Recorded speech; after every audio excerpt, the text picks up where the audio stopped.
শুভ দুপুর বন্ধুরা, আমি তৃষা। আজকে আরেকটি নতুন ব্লগ নিয়ে চলে এলাম। এখন ঠিক দুপুর 2টো নাগাদ বাজে। আকাশটা মেঘলা আর ঝিরিঝিরি বৃষ্টি। আজকে এত কাজের চাপ ছিল যে ঘরে রান্নাই করতে পারলাম না।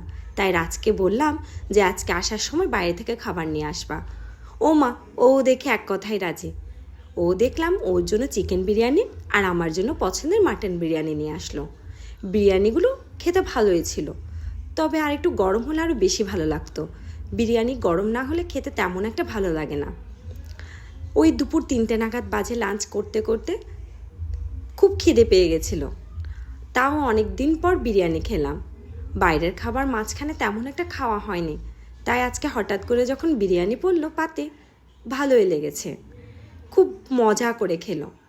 আর আমার কর্তামশাই সব কিছু পাত বেড়ে দিতে হবে, সে নিজ হাতে নিয়ে কিছুই খাবে না। তাই ওকে দিলাম ওর বিরিয়ানি।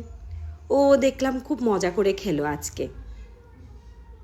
তখন ঠিক দুপুর 3টা বাজে। খুব খিদেও পেয়ে গেছিলো দুজনের।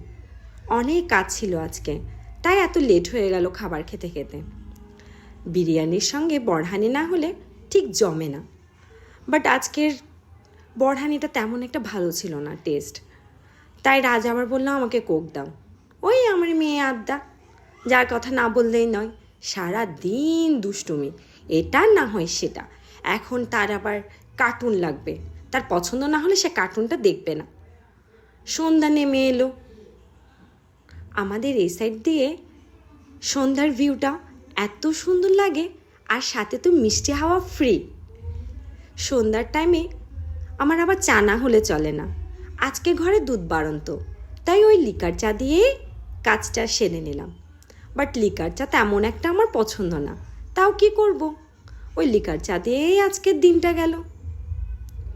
আজকের আজ আসার সময় বিরিয়ানির সাথে এই মিল্কবেরি বিস্কিটটা আনলো। ভালোই ছিল টেস্টটা। সুইট বাস্কেট থেকে সে আবার কি জানি একটা বলে মিষ্টিটাকে, ঠিক মনে পড়ছে না। এই মিষ্টি দুখানা দিল। এই টুকিটাকি নাস্তার সাথে আজকে টিফিনের সাথে আজকে বিকেলটা ভালোই ছিল।